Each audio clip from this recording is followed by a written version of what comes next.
Hey guys, it's your best boxing friends. I'm Kelsey. This is Rachel. Rachel, huge week. Wilder defends his belt against Luis Ortiz. Again, a rematch. But here's the question I want to know, Rachel. Is Deontay Wilder really the best heavyweight in the world? Or is it Tyson Fury? Give me your point of view, Rachel. I think that somebody can make a case for either.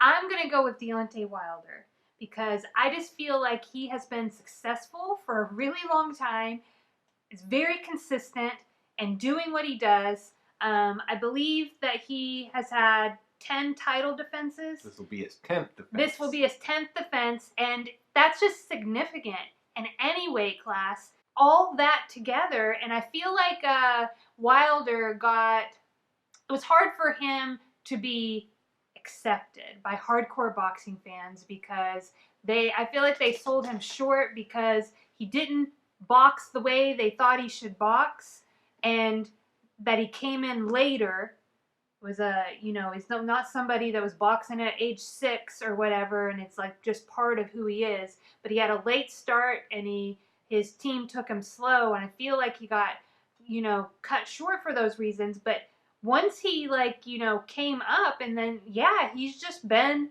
really good. And somebody might argue that he's not so skilled and all this stuff, but when you've got the power that Deontay Wilder has, well then you kind of it's okay. You know what I mean?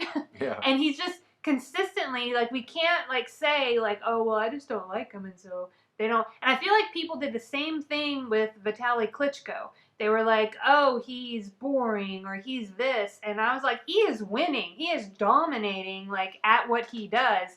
And I don't think it's fair to be like, well, this doesn't just feed into my whatever I think boxing should be. Yeah. And so once again, brilliant analysis, Rachel, but I'm going to tell you why you're wrong.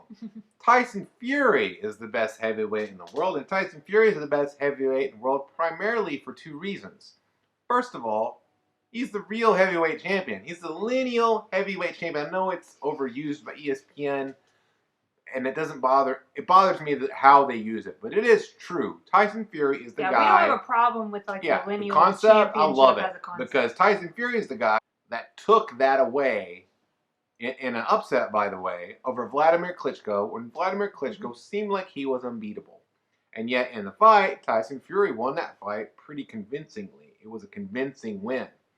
Now, another reason that Tyson Fury is the best heavyweight in the world is because when he fought Deontay Wilder last year, he won just about every minute of every round of that fight, except for the 2 times when he got knocked down. Okay, yeah, he got knocked down twice. And sure, Tyson Fury had to pull an Undertaker, if you're a WWE fan, and rise from the dead in the 12th round. But let me give you this to think about. Tyson Fury was still getting back to top form. I don't think Tyson Fury was at his best in that fight. Still, he got up, probably should have won the fight on the judges' scorecards. And in the rematch, I think he's going to be that much better this time around. I do think in the original fight, he overlooked Wilder's speed and power a little bit because he showboated way more than he could have. Tyson Fury would just go in the ring, do his thing for 3 minutes around and get through that fight. He will be inarguably, at that point, if he beats Wilder, the best heavyweight in the world because he would retain his lineal championship, his lineal title belt, of course, and he'd also become WBC champion and taken it away, who probably is the 2nd best heavyweight in the world right now. Rachel, so that is all of the reasons why you've been chopped.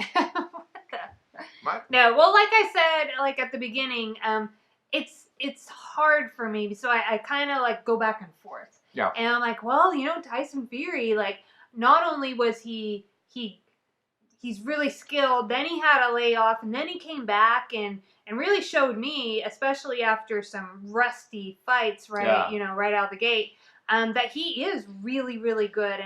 And yeah, he did.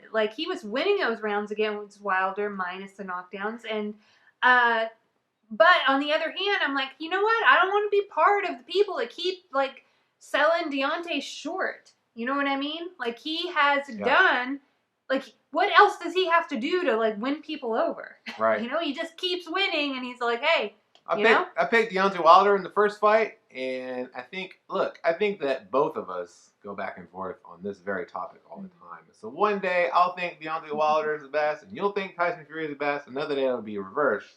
This just happens to be the day when I'm right and you're wrong, which is basically every day, Rachel.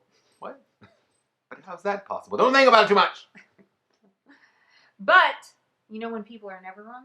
When they like, comment, and subscribe to Real Talk with Kelsey and Rachel. Is that the answer? You're never wrong when you subscribe to Real Talk with Kelsey and Rachel. So go ahead and go do that. Right now. Do it before you forget, because if you say, oh, I'll do that later, like you'll just keep pushing it off. If love and Real Talk with Kelsey and Rachel is wrong, I don't want to be right. You just wanted to say that? Yeah. Okay.